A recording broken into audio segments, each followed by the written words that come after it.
Thank you for clicking.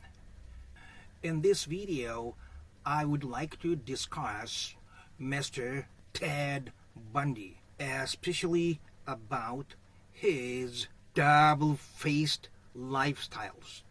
This is Dr. Samurai, and as usual, I would like to provide you some basic information in the first half, and then like to move on to our main discussions in the latter half, hoping that this will deepen your understanding of underlying mechanics of social problems for you to attain true happiness on this planet Earth.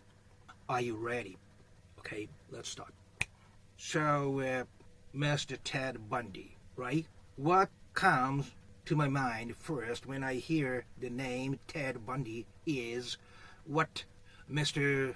Bobby Joe Long, who is also notorious serial killer in Florida, told me. I exchanged communications with Mr. Bobby Long. I actually called him Bob. Correspondences for years with Bob.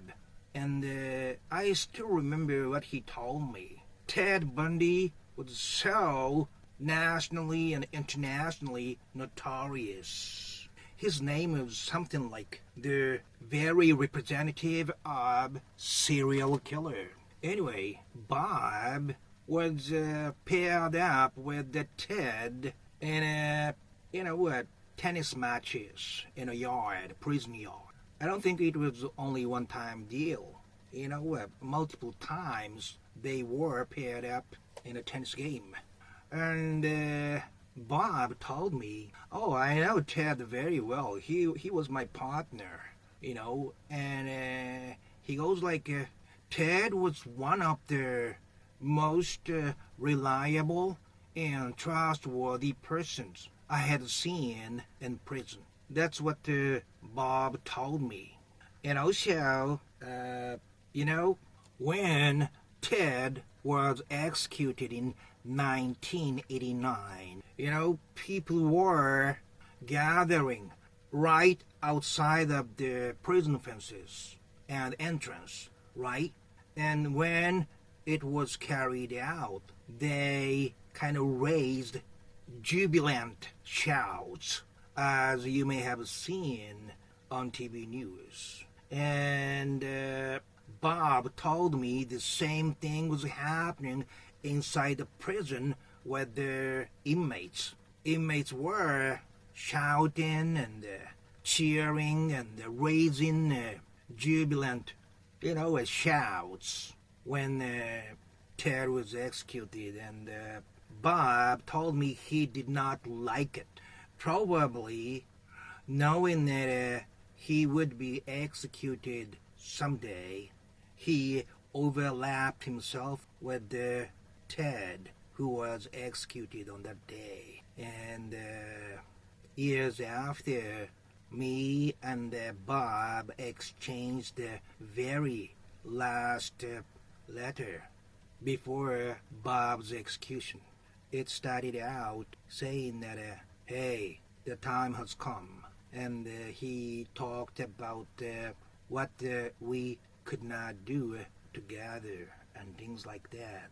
Anyway, I am not saying I am supporting or encouraging his murderous acts, but all those people, including mass murderers and serial killers, they kill people, but they also have normal side too. I would like you to know, I don't get into details, but that is true, which I think you will feel the same once you communicate with those people deeply. But anyway, that reliable, trustworthy partner, Ted Bundy, he was so well known for being double-faced, meaning that he was a very sophisticated,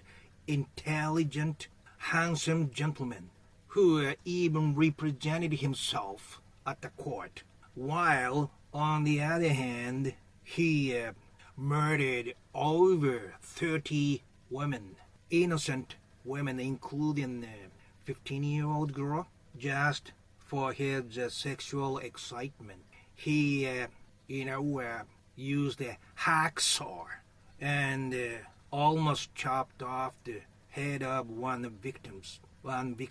And also, it was known that he stuck the broken tree branch into the victim's sexual, organ so deeply to destroy the inside of the victim completely. It is not a human act, but he had those two faces. There's one saying that the only people who know true face of serial killers is victims only. You understand what I'm saying, right?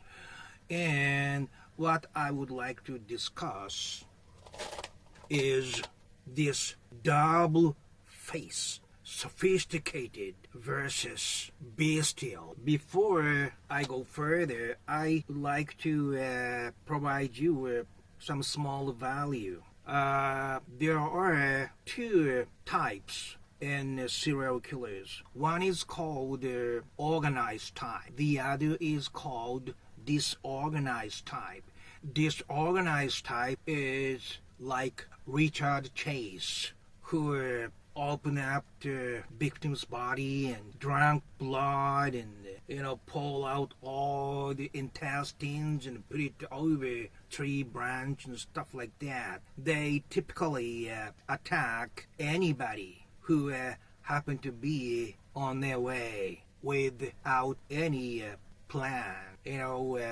Many times they are developing schizophrenia and so on. But as opposed to that, I'm planning disorganized serial killer. That's organized serial killer who have a specific favorite type of victim and control the victim and force them to obey their order and conduct sadistic acts before the murder. More often, this organized type is the oldest son of the children and oftentimes working for a skilled job, and their childhood environment is said to be inconsistent. You hear this, I think you could think of Mr. Ted Bundy, right? His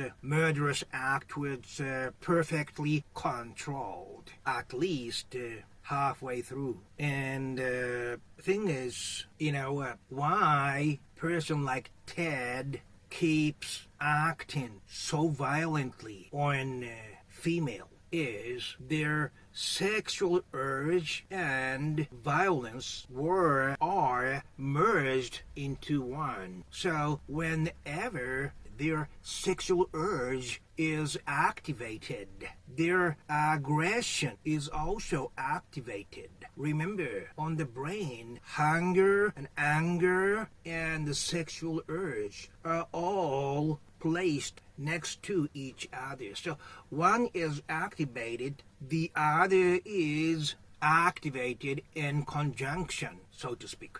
Let me put it this way. As Mr. Samuel Little, who killed 93 women allegedly, once told me, when he was having sex with his wife, or could be his girlfriend, he started to feel like strangulate his wife during that sexual act. And that is the time he started to think about buying a prostitute when he wants to have sex, just in case he couldn't stop his violent impulse. It is like that. Violence and sexual urge is merged into one. So they never get satisfied with the normal sexual intercourse. They must do violent acts to get totally satisfied. And that applies to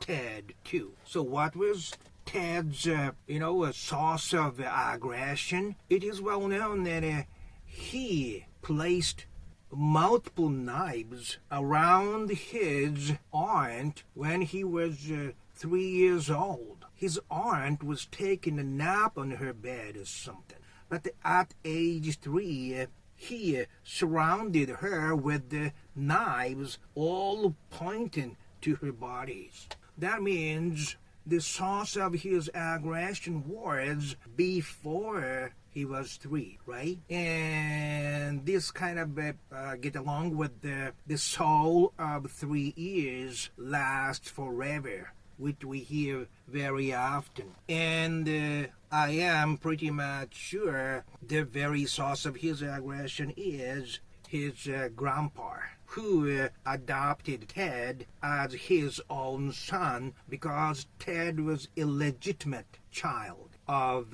his mother.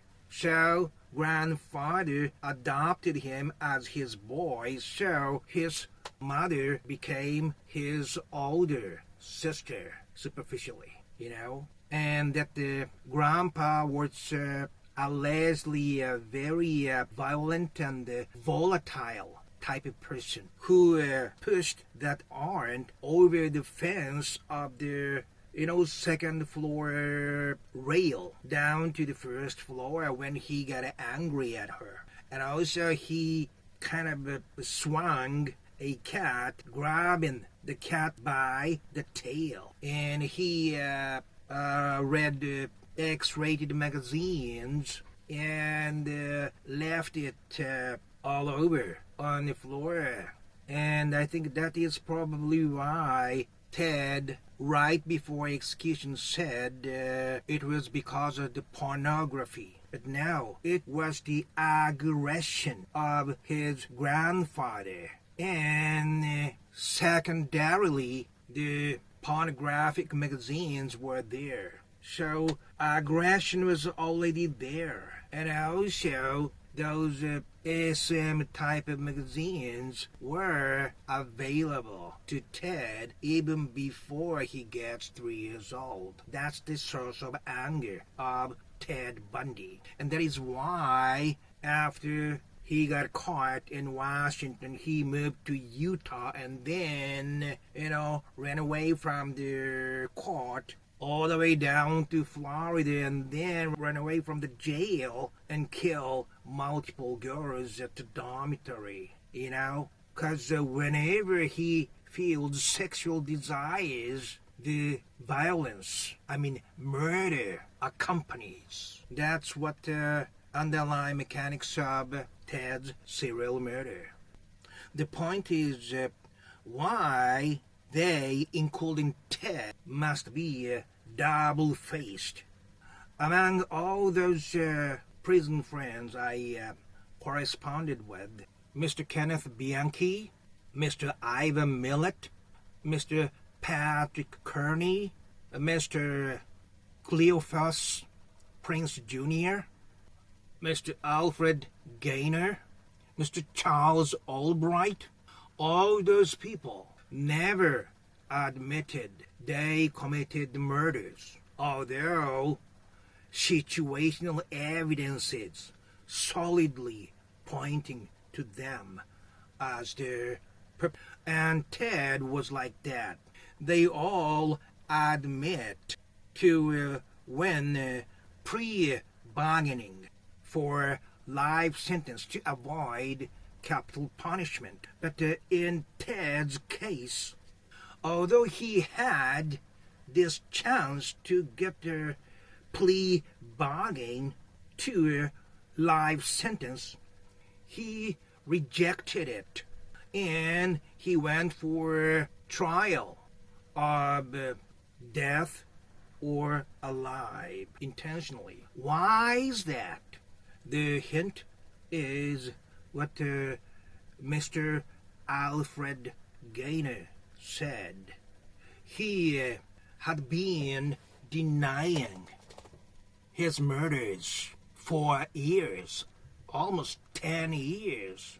And when his mother died, he suddenly admitted he did it, saying that he didn't want his mom, who believed I was a good boy, not to be disappointed at me, which means they were placed in an environment during the childhood that they could not show who they really are, and they could not even talk about those sexual matters because of their mother's emotional control.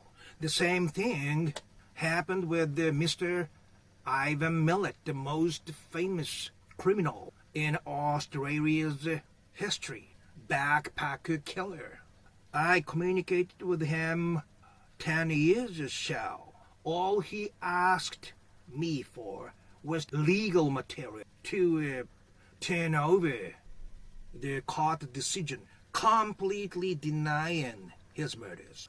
But he got a cancer, and right before his death, he had this short time that he could spend with his mother. And that is the time he confessed, "Mom, I actually did it." Because of their mother's emotional control, insinuating all the other women's dirty or something. They could not even show their normal sexual interest, whether it is opposite sex or the same sex. In Ted's case, this sophisticated lawyer-like face and this bestial, crazy face, right? Most of the time he lived with this clean boy face. And all that time he had to repress his true feelings, right? So it was like this. And when the time comes that he could discharge his sexual urge and impulse without worrying about the mother and all the other close people to whom he only showed good boy face, it explodes with the violence to murder in the end. You understand? As the Sigmund Freud said, repressed feelings of ours still exist somewhere, and that is controlling our own acts. It comes out when it is least expected. It's like always pretending like a good and clean and intelligent and sophisticated boy, and then walking in a dark street and a female was walking in front of him without anybody else around.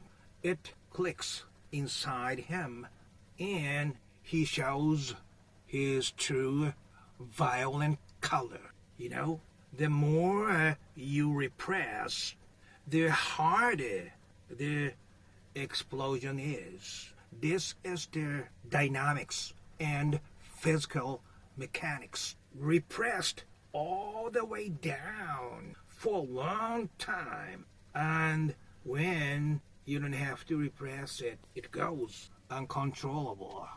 And he just kept doing it to maintain his lifestyle. Because without releasing that anger with sexual urge, his mental balance is totally lost. This is the underlying mechanics of most of the organized serial killers, including Mr.